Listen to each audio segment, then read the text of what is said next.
There was cost plus pricing. Again, in that there is subscription and there is a fixed pricing. And we learned about premium pricing, project-based pricing, skimming pricing, competition-based pricing, or even penetration pricing, where you're trying to penetrate a market and how do you price for specific markets are you going to do it. So even in the freemium or hourly pricing, subscription related pricing, what are the different approaches you can take, not to set the price but evaluate what is the right price that you should set. So what we did as an exercise, we divided ourselves into teams and we simulated as to what would happen if we chose a competition-based pricing. We looked at our current engagement, current conversion numbers, and our current pricing and usage. So we are an API-based, pricing model, pay as you go, pay per API usage sort of a model. Now, in this model, we looked at the top 5 customers and what their current usage has been, and if we have to get to 50 other customers similar to this, how would the simulation work out in each of the direction? How would our cost be, and how would our pricing eventually would change? So this is the B2B side of it. And we also had a few B2C customers. We not developers who were on our platform. We were giving certain free usage on a daily basis. About 100 API calls you would get for free forever. We needed to change that because there were a lot of freeloaders finding ways to use multiple email addresses, sign up, and still use. And this was, we called it, we did not know the terminology. Still, people are finding ways to use it.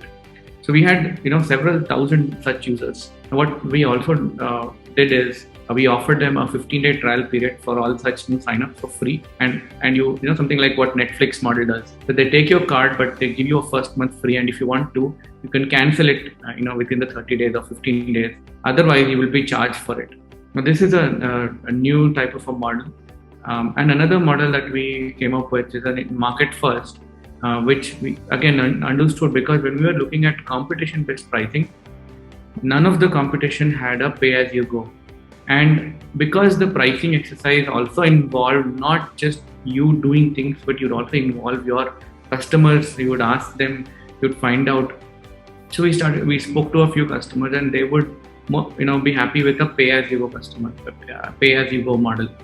Because a lot of our customers are used to on AWS or being on Google Cloud, and they're moving to digital transformation. Pay-as-you-go fits right into their procurement approach, and they could control the pricing based on their usage. If it's too high, they can reduce the usage. If it's too low, they could increase it. So all of this we learned. Now we are industry first to have a pay-as-you-go plan for micro, weather, air quality, colon APIs in the entire market globally. Nobody is pricing as that. We also have a freemium pricing, and we also have a premium pricing there, which is exclusively dedicated to enterprise customers. Again, they would appreciate a product to be enterprise ready. It gave us a lot of brownie points to know what are all the enterprise products that we need to include. So these are some of the things that we learned along the way of the pricing exercise. Because our study was purely simulated based on real numbers. We were simulating what our numbers would be if we changed the pricing differently. So the sheet has all the formula, everything ready for us to get into the simulation rather very easily.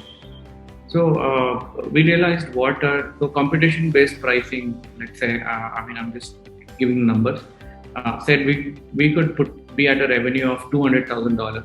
With our current pricing, we could be at $100,000 in revenue. But if we chose a freemium pricing, it would put us into $1 million. That's a big jump. But it didn't stop there.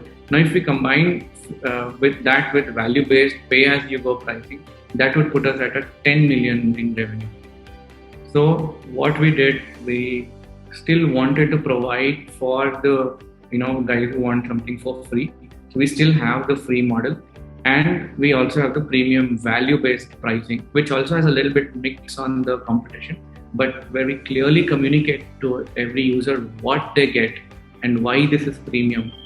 And surprisingly, we have more premium signups today than the freemium signups that are going on at the moment. Conversion, when I'm talking. how many of the signed up users are converting to paid users. The freemium paid usage plan is seeing the highest number of conversion. So we revamped our entire pricing page, billing on the landing page itself. That is once the user logs in. So we get the sign up and then we show the pricing to the user.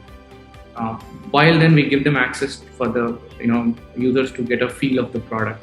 And another thing, we were still tracking week on week KPI metrics coming from other accelerators. We learned that tracking your goals KPIs week on week is an important factor. But now we've added a new approach to tracking, and we now track the conversion as a specific with respect to how many outreach we've done, how many inbound signups we've got, finally the conversion.